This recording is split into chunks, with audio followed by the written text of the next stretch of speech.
آج مت چلاؤ، تم کو ہم سے کچھ مدد نہیں ملے گی۔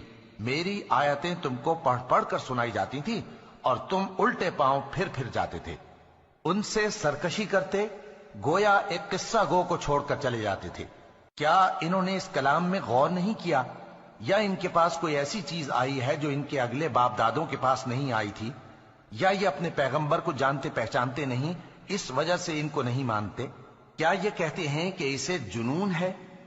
نہیں، بلکہ وہ ان کے پاس حق کو لے کر آئے ہیں، اور ان میں سے اکثر حق کو ناپسند کرتے ہیں۔ آج مت چلاؤ، تم کو ہم سے کچھ مدد نہیں ملے گی۔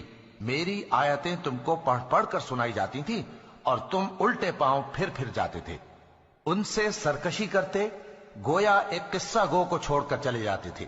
کیا انہوں نے اس کلام میں غور نہیں کیا؟ یا ان کے پاس کوئی ایسی چیز آئی ہے جو ان کے اگلے باپ دادوں کے پاس نہیں آئی تھی؟ یا یہ اپنے پیغمبر کو جانتے پہچانتے نہیں، اس وجہ سے ان کو نہیں مانتے؟ کیا یہ کہتے ہیں کہ اسے جنون ہے؟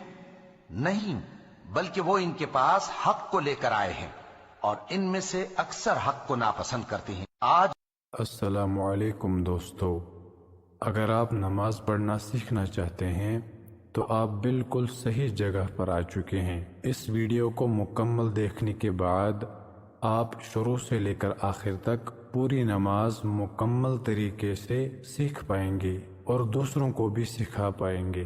تو آئیے دوستو شروع کرتے ہیں۔ کوئی بھی نماز شروع کرنے سے پہلے دل میں اس نماز کی نیت کرنی چاہیے، کیونکہ نیت کے بغیر نماز درست نہیں ہوتی۔ نیت کرنے کے بعد اپنے دونوں ہاتھوں کو کانوں تک اٹھائیں اور اس طرح تکبیر کہیں، اللہ اکبر۔ تکبیر کے بعد نماز کی ثنا اس طرح پڑھیں، سبحانک اللہم وبحمدک وتبارک اسمک وتعالی جدک ولا الہ غیرک۔ ثنا پڑھنے کے بعد تعوذ اور تسمیہ، اس کے بعد سورۃ الفاتحہ، سورۃ الفاتحہ کے بعد کوئی سورت پڑھ لیں۔ اعوذ باللہ من الشیطان الرجیم، بسم اللہ الرحمن الرحیم، الحمد للہ رب العالمین، الرحمن الرحیم، مالک یوم الدین، ایاک نعبد وإیاک نستعین، اہدنا الصراط المستقیم، صراط الذین انعمت علیہم غیر المغضوب علیہم ولا الضالین، آمین۔ بسم اللہ الرحمن الرحیم، قل یا ایہا الکافرون، لا اعبد ما تعبدون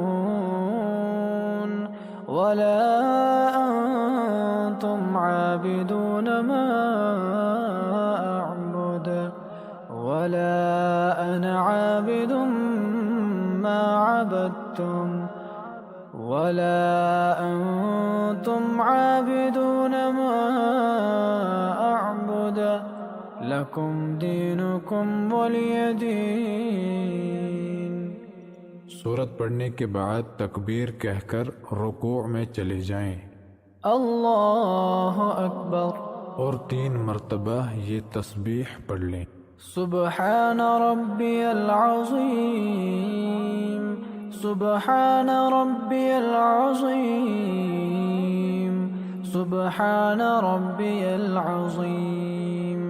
اب تسمیع پڑھنے کے ساتھ ساتھ کھڑے ہو جائیں، سمع اللہ لمن حمدہ، کھڑا ہونے کی حالت میں اس طرح پڑھ لیں، ربنا ولک الحمد۔ اب تکبیر کہتے ہوئے سجدے میں چلے جائیں، اللہ اکبر، سجدے میں 3 مرتبہ اس طرح پڑھیں، سبحان ربي الأعلى سبحان ربي الأعلى سبحان ربي الأعلى. پہلا سجدہ کرنے کے بعد تکبیر پڑھتے ہوئے بیٹھ جائیں. اللہ اکبر. پھر تکبیر کہتے ہوئے دوسرے سجدے میں چلے جائیں. اللہ اکبر. پھر دوسرے سجدے میں 3 مرتبہ اسی طرح پڑھیں. سبحان ربي الأعلى سبحان ربي الأعلى سبحان ربي الأعلى. دوسرا سجدہ کرنے کے بعد تکبیر پڑھنے کے ساتھ کھڑے ہو جائیں. کھڑا ہونے کے بعد سب سے پہلے تسمیہ پڑھ لیں. بسم اللہ الرحمن الرحیم. اب سورۃ الفاتحہ پڑھ لیں اور جو بھی سورت آپ کو یاد ہو وہ پڑھ لیں.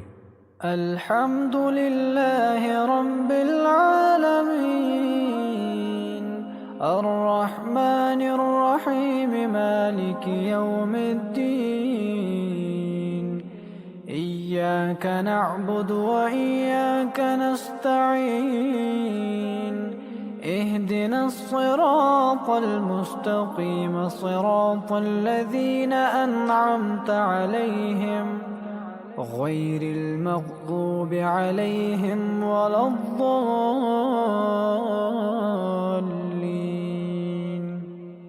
آمین. بسم اللہ الرحمن الرحیم. اذا جاء نصر اللہ والفتح ورأيت الناس يدخلون في دين الله أفواجا فسبح بحمد ربك واستغفره إنه كان توابا. سورت پڑھنے کے بعد تکبیر کہہ کر رکوع میں چلے جائیں. اللہ اکبر. اور 3 مرتبہ یہ تسبیح پڑھ لیں. سبحان ربي العظيم سبحان ربي العظيم سبحان ربي العظيم. اب تسمیع پڑھنے کے ساتھ ساتھ کھڑے ہو جائیں. سمع اللہ لمن حمدہ. کھڑا ہونے کی حالت میں اس طرح پڑھ لیں. ربنا ولک الحمد. اب تکبیر کہتے ہوئے سجدے میں چلے جائیں. اللہ اکبر. سجدے میں 3 مرتبہ اس طرح پڑھیں. سبحان ربی الأعلى. اللہ سوال کرے گا میرے بندے ہم نے تجھے مسلمان بنایا، تجھے ایمان کی دولت دی، تجھے اسلام کی نعمت دی، تو نے اپنے دین کو سیکھا کہ نہیں سیکھا؟ بندہ کہے گا اللہ میں نے بہت سیکھا، ہر جلسے میں جاتا تھا، ہر تقریر کو سنتا تھا، 3 گھنٹے میں پنڈال کے نیچے بیٹھا رہتا تھا، سر ہلا ہلا کے پوری تقریر میں سنا کرتا تھا، اے اللہ میں نے دین کو برابر سیکھا. دوسرا سوال ہوگا وَمَاذَا عَمِلَ فِي مَا عَلِمَ. میرے بندے تو نے جو علم حاصل کیا اس علم کے اوپر تو نے عمل کتنا کیا؟ میرے بھائیوں مجھے معاف کرنا، اس سوال کے جواب میں ہم فیل ہو جائیں گے اگر ہم جلسوں کی تقریروں کو ہم نے انٹرٹینمنٹ کا ذریعہ بنایا ہے. یہ اہل حدیث کا جلسہ ہے، علماء یہاں قرآن بیان کر رہے ہیں، نبی کی حدیثیں بیان کر رہے ہیں، یہاں آپ کو دین سکھایا جا رہا ہے. اس لیے نہیں کہ آپ ایک کان سے سن کر کے دوسرے کان سے اڑا دیں، اس لیے سکھایا جا رہا ہے تاکہ آپ دین کو سیکھ کر کے اس کے اوپر عمل کریں. ذرا نبی اکرم کی سیرت اٹھا کر کے دیکھو میرے بھائی. ٹھیک ہے آپ کے یہاں کا ماحول ہے، رات بھر تقریریں آپ سنتے ہیں، بلکہ کہیں کہیں فجر کی اذان تک جلسہ چلتا ہے. ٹھیک ہے، میں اس کو حرام نہیں کہتا، میں اس کو ناجائز نہیں کہتا، میں اس کو غلط نہیں کہتا، مگر آپ ذرا اپنے نبی کی سیرت اٹھا کر کے دیکھو. اللہ کے پیارے نبی عشاء کی نماز کے بعد عشاء کی نماز کے بعد کوئی جاگتا رہے یا بات چیت کرتا رہے، اس کو اللہ کے نبی پسند نہیں کرتے تھے. حدیث کے الفاظ ہیں، حدیث کے الفاظ ہے کہ اللہ کے پیارے نبی عشاء کی نماز کے بعد بات چیت کرنے کو یا بلا وجہ جاگنے کو پسند نہیں کرتے تھے. اور اللہ کے رسول کے زمانے میں صحابہ کرام کا طریقہ کیا تھا؟ 2 گھنٹے کی تقریر نہیں ہوتی تھی ان کے دور میں، نہ صحابہ کے دور میں ہوتی تھی، نہ تابعین کے دور میں ہوتی تھی. ان کا طریقہ کیا تھا؟ ان کا انداز کیا تھا؟ عبداللہ ابن مسعود کہتے ہیں ہم اللہ کے نبی سے قرآن کی 10 آیتیں سیکھا کرتے تھے. ہم اللہ کے پیارے نبی سے قرآن کی 10 آیتیں سیکھا کرتے تھے، اور جب تک ان 10 آیتوں پر عمل نہیں کر لیتے تھے ہم آگے نہیں بڑھتے تھے. ہم نبی سے 10 آیتوں کو سیکھتے تھے اور ان کے اوپر عمل کرتے تھے، پھر 11ویں کا نمبر آتا تھا.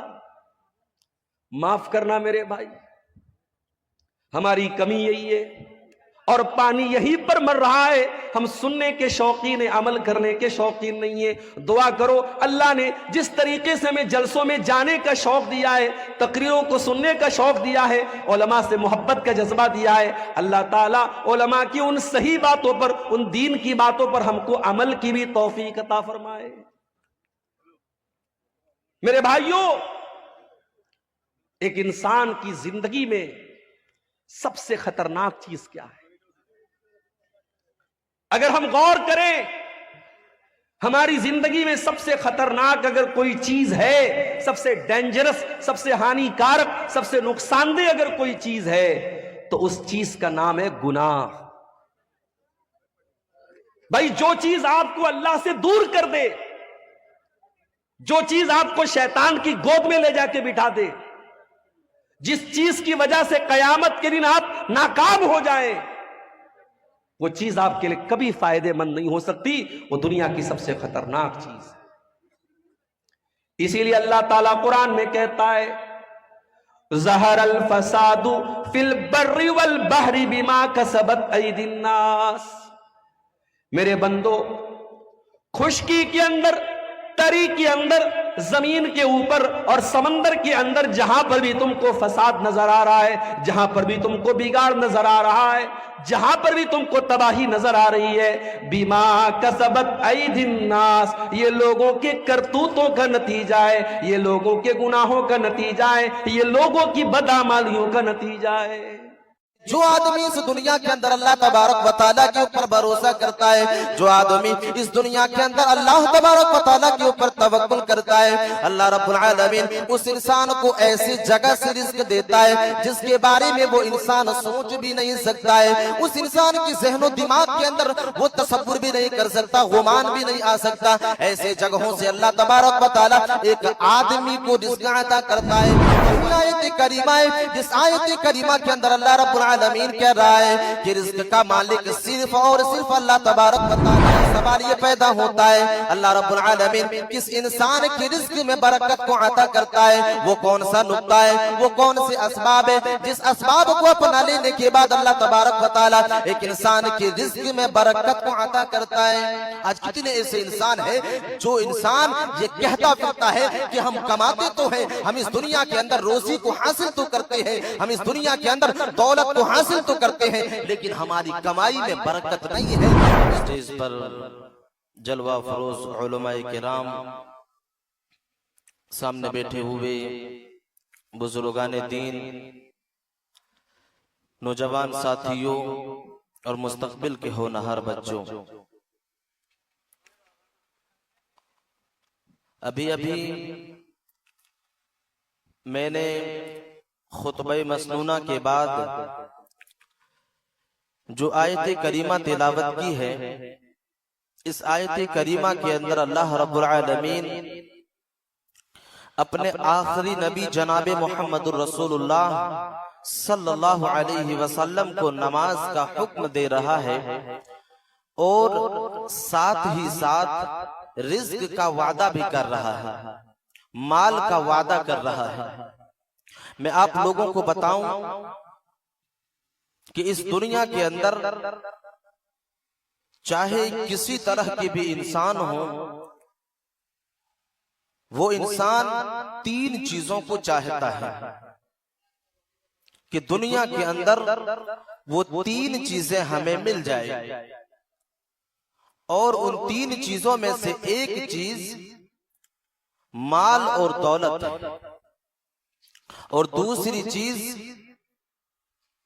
جب ایک آدمی کو مال اور دولت مل جاتی ہے اس کے بعد وہ آدمی یہ تصور کرتا ہے، یہ گمان کرتا ہے اور یہ سوچتا ہے کہ ہمیں اس دنیا کے اندر عزت مل جائے، اور جب اللہ رب العالمین اس آدمی کو عزت بھی عطا کر دیتا ہے، اب تیسری چیز ایک انسان چاہتا ہے، اور وہ تیسری چیز جو ہے وہ اولاد ہے۔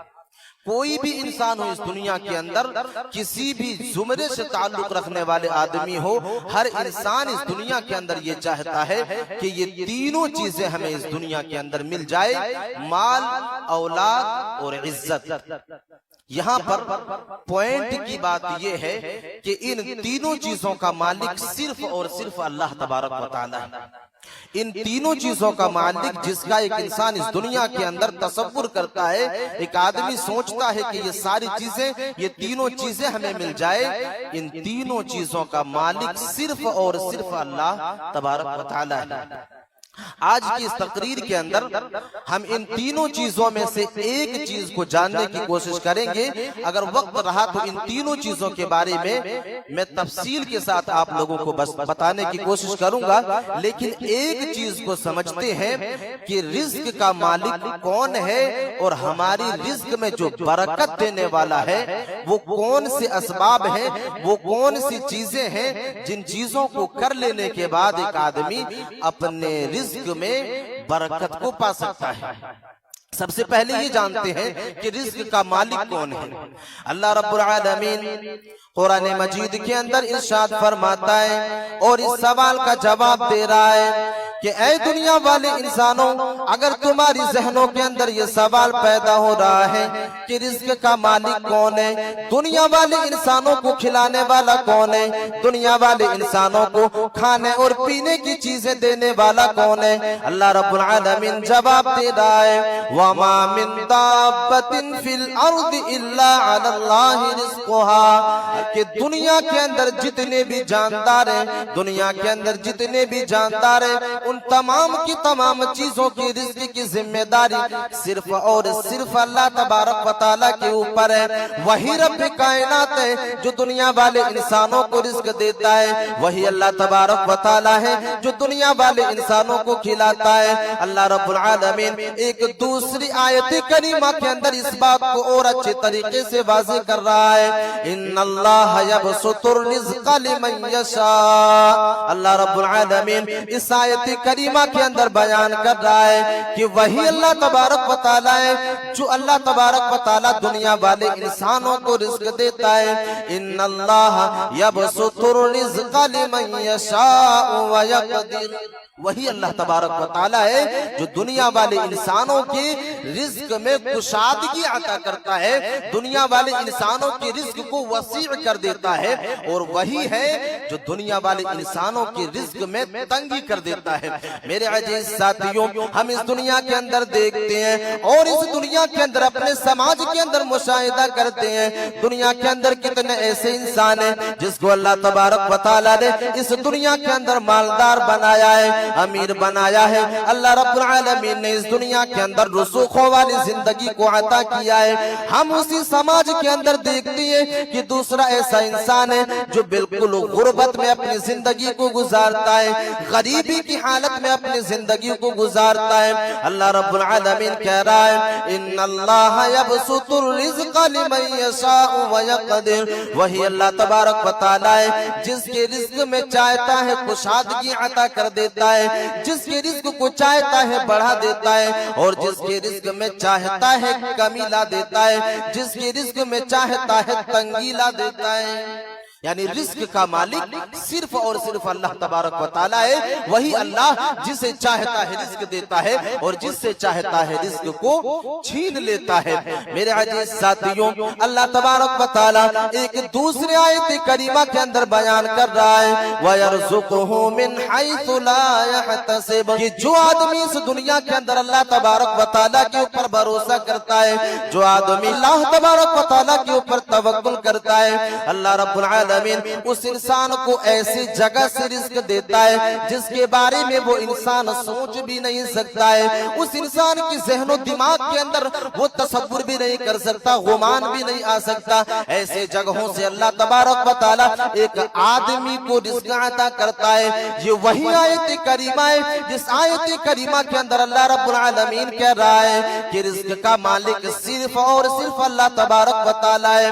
میرے عزیز ساتھیوں، اس آیت کریمہ کے آگے اللہ رب العالمین کہہ رہا ہے وَيَرْزُقُهُ مِنْ حَيْثُ لَا يَحْتَسِبُ وَمَنْ يَتَوَكَّلْ عَلَى اللَّهِ فَهُوَ حَسْبُهُ۔ اگر ایک انسان اس دنیا کے اندر اللہ تبارک و تعالیٰ کے اوپر بھروسہ کرتا ہے، اللہ رب العالمین کے اوپر توکل کرتا ہے، تو ایسی جگہوں سے اسے رزق کو عطا کرتا ہے، ایسی جگہوں سے اسے مال اور دولت کو عطا کرتا ہے جہاں کے بارے میں وہ انسان گمان بھی نہیں کر سکتا، جہاں کے بارے میں وہ انسان تصور بھی نہیں کر سکتا، جہاں کے بارے میں ایک انسان سوچ بھی نہیں سکتا، اس کی وہم و گمان میں بھی نہیں آ سکتا، وہاں سے اللہ رب العالمین اسے رزق کو عطا کرتا ہے۔ تو ان تینوں آیت کریمہ سے ہمیں یہ جواب ملا اور یہ بات بالکل واضح ہو گئی کہ رزق کا مالک اگر کوئی ہے تو وہ صرف اور صرف اللہ تبارک و تعالی ہے۔ اللہ کے علاوہ اس دنیا کے اندر کوئی ایسا نہیں جو دنیا والے انسان کو ایک لقمہ بھی کھلا سکے، دنیا والے انسان کو ایک رائی کے دانے کے برابر بھی دے سکے۔ اگر رزق کا مالک اگر کوئی ہے تو وہ صرف اور صرف اللہ تبارک و تعالی کی ذات ہے، اس کے علاوہ دنیا والے انسان کو کوئی بھی ایک رائی کے دانے کے برابر کچھ نہیں دے سکتا۔ اب یہاں پر ایک سوال یہ پیدا ہوتا ہے، اللہ رب العالمین کس انسان کے رزق میں برکت کو عطا کرتا ہے؟ وہ کون سا نقطہ ہے، وہ کون سے اسباب ہے جس اسباب کو اپنا لینے کے بعد اللہ تبارک و تعالی ایک انسان کے رزق میں برکت کو عطا کرتا ہے؟ آج کتنے ایسے انسان ہیں جو انسان یہ کہتا پھرتا ہے کہ ہم کماتے تو ہیں، ہم اس دنیا کے اندر روزی کو حاصل تو کرتے ہیں، ہم اس دنیا کے اندر دولت کو حاصل تو کرتے ہیں، لیکن ہماری کمائی میں برکت نہیں ہے۔ ہم اس دنیا کے اندر کتنے ایسے انسانوں کو دیکھتے ہیں جس کے پاس اس دنیا کے اندر دولتیں ہیں، جو انسان ایک دن میں 1000 2000 3000 روپیہ کماتا ہے، لیکن وہ انسان زندگی بھر روتا ہے، وہ انسان کبھی کہتا ہی نہیں کہ ہمارے پاس دولت ہے، وہ انسان کبھی کہتا ہی نہیں کہ میرے پاس دولت ہے۔ میرے عزیز ساتھیوں، یہ وہ کون سے وجوہات ہیں جن وجوہات کی بنا پر ایک انسان کی رزق میں برکت نہیں آتی، اور وہ کون سے وجوہات ہیں جن چیزوں کو اپنا لینے کے بعد، جن اسباب کے اوپر عمل کر لینے کے بعد اللہ رب العالمین ایک انسان کی روزی میں برکت کو عطا کرتا ہے۔ سب سے پہلی چیز جو ہے وہ ایمان اور تقوی ہے۔ سب سے پہلی چیز ایمان اور تقوی ہے۔ ایک آدمی کے اوپر یہ لازم ہے، ضروری ہے کہ ایک اللہ تبارک و تعالیٰ کے اوپر ایمان رکھے۔ ایسا ایمان نہیں جس طرح کا ایمان آج ہمارے اور آپ کے اندر موجود ہے۔ ہم اور آپ اللہ رب العالمین کو اپنا رب تو مانتے ہیں، لیکن جیسے ہی بیماریاں مسلط کی جاتی ہے ہمارے اوپر، جیسے ہی تکلیفوں سے دوچار ہو جاتے ہیں، فوراً غیر اللہ کے سامنے سجدہ کر دیتے ہیں۔ جیسے ہی ہمارے اندر تکلیفوں کا دور شروع ہوتا ہے، فوراً قبروں کے سامنے سجدہ کر دیتے ہیں، فوراً غیر اللہ کے سامنے اپنے جبین نیاز کو خم کر دیتے ہیں۔ ایسا ایمان نہیں، بلکہ ایسا ایمان جو صرف اور صرف اللہ تبارک و تعالیٰ کے اوپر ہو۔ وہی مشکل کشا، وہی روزی دینے والا، وہی داتا، وہی تکلیفوں سے نکالنے والا، وہی دکھوں کو دور کرنے والا، ایسا ایمان ایک انسان کے اندر ہونی چاہیے۔ سب سے پہلی چیز جو ہے وہ ایمان ہے، اور دوسری چیز تقوی، یعنی اللہ تبارک و تعالیٰ کا ڈر۔ ہم اور آپ کتنے ایسے انسان کو دیکھتے ہیں، اور کہیں نہ کہیں ہمارے اندر بھی یہ صفت موجود ہے، اور ہمارے اندر یہ صفت موجود ہے کہ ہم صبح سے لے کر کے شام تک کتنے ایسے کاموں کا ارتکاب کر لیتے ہیں جن کاموں سے اللہ اور اس کے رسول نے روکا ہے۔ اللہ تبارک و تعالیٰ سے ڈر کر کے ایک انسان اگر اس دنیا کے اندر زندگی کو گزارتا ہے تو رب کا یہ دعویٰ ہے اور رب کا یہ فرمان ہے، یہ قانون ہے کہ جو آدمی ایمان کو لے آئے گا، ایمان ایمان کے بعد تقوی کی حالت میں اپنی زندگی کو گزارے گا، ہم اس کے لیے آسمان سے برکت کے دروازے کو کھول دیں گے۔ اللہ رب العالمین ایک آیت کریمہ کے اندر بیان کر رہا ہے وَلَوْ أَنَّ أَهْلَ الْقُرَىٰ آمَنُوا وَاتَّقَوْا لَفَتَحْنَا عَلَيْهِمْ بَرَكَاتٍ مِّنَ السَّمَاءِ وَالْأَرْضِ۔ اللہ رب العالمین اس آیت کریمہ کے اندر بیان کر رہا ہے اور ان قوموں کی طرف اشارہ کر رہا ہے جن قوموں کی طرف اللہ تبارک و تعالیٰ نے حضرت ہود علیہ السلام کو نبی بنا کر کے بھیجا تھا، جن قوموں کی طرف حضرت شعیب علیہ السلام کو نبی بنا کر کے بھیجا تھا، جس قوم کی طرف حضرت نوح علیہ السلام کو نبی بنا کر کے بھیجا تھا، حضرت لوط علیہ السلام کو نبی بنا کر کے بھیجا تھا۔ جب اللہ تبارک و تعالیٰ نے ان قوموں کی طرف ان لوگوں کو نبیوں بنا کر کے بھیجا، جب ان نبیوں کو رسول بنا کر کے بھیجا تو ان کے قوم والوں نے ان نبیوں کے اوپر ایمان لانے سے انکار کر دیا۔ اللہ رب العالمین ان قوموں کی طرف اشارہ کرتے ہوئے بیان کر رہا ہے وَلَوْ أَنَّ أَهْلَ الْقُرَىٰ آمَنُوا وَاتَّقَوْا لَفَتَحْنَا عَلَيْهِمْ بَرَكَاتٍ مِّنَ السَّمَاءِ وَالْأَرْضِ۔ اگر یہ لوگ ایمان لے آتے اللہ تبارک و تعالیٰ کے اوپر، اگر یہ بستی والے اللہ تبارک و تعالیٰ کو اپنا معبود مان لیتا، اگر اللہ تبارک و تعالیٰ کو اپنا حاجت روا مان لیتا، اگر اللہ تبارک و تعالیٰ کو اپنا مشکل کشا مان لیتا، وَلَوْ أَنَّ أَهْلَ الْقُرَىٰ آمَنُوا وَاتَّقَوْا لَفَتَحْنَا عَلَيْهِمْ، اور اللہ تبارک و تعالیٰ سے ڈرنے لگتا، حرام چیزوں کی ارتکاب کر لینے سے پہلے اللہ تبارک و تعالیٰ سے ڈر جاتا تو ہم اس کے لیے آسمان سے برکت کو نازل کرتے، ہم اس کے لیے برکت کے دروازے کو کھول دیتے۔ لَفَتَحْنَا عَلَيْهِمْ بَرَكَاتٍ مِّنَ السَّمَاءِ وَالْأَرْضِ، ہم آسمان اور زمین میں ان کے لیے برکت کے دروازے کو کھول دیتے۔ اس آیت کریمہ سے معلوم یہ ہوا کہ اگر ایک آدمی ایمان اور تقوی کے ساتھ اگر زندگی اس دنیا کے اندر گزارتا ہے اور اپنی زندگی کو بسر کرتا ہے تو اللہ تبارک و تعالیٰ ایسے لوگوں کے رزق میں برکت عطا کرتا ہے۔ مفسرین اس آیت کریمہ کے تفسیر میں بیان کرتے ہیں کہ آسمان اور زمین میں برکت کے دروازے کو کھول دیتے، گویا مراد یہ ہے کہ آسمان سے بارش کو نازل کرتا اور زمین سے ان کے لیے اناج کو نکالتا، آسمان سے بارش کو نازل کرتا اور زمین سے ان کے لیے کھانے اور پینے کی چیزوں کو اگاتا، ان کے لیے رزق کا مہیا کر دیتا۔ اللہ رب العالمین کہہ رہا ہے کہ اگر یہ لوگ اللہ تبارک و تعالیٰ کے اوپر ایمان لے آتے اور تقوی یعنی اللہ تبارک و تعالیٰ سے ڈر کر کے اپنے زندگی کو گزارتے تو ہم ان کے لیے برکت کے دروازے کو کھول دیتے۔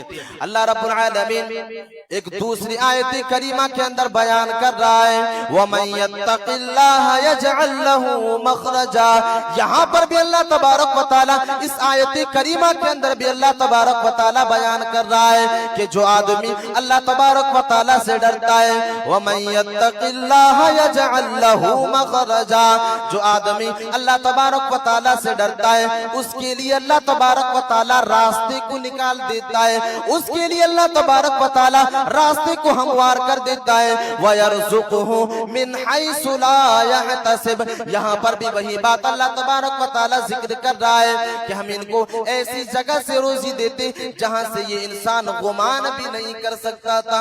اگر یہ لوگ تقوی میں، جو آدمی تقوی کی حالت میں اپنی زندگی کو گزارتا ہے، ہم ایسے انسان کے لیے راستے کو بھی ہموار کر دیتے، ہم ان کے لیے نکلنے کے راستے کو ہموار کر دیتے اور ہم اسے رزق بھی اور روزی بھی عطا کرتے۔ تو میرے عزیز ساتھیوں، سب سے پہلی چیز جو ہے وہ ایمان اور تقوی ہے۔ جلدی جلدی میں 3-4 چیزوں کو جان لیتے ہیں۔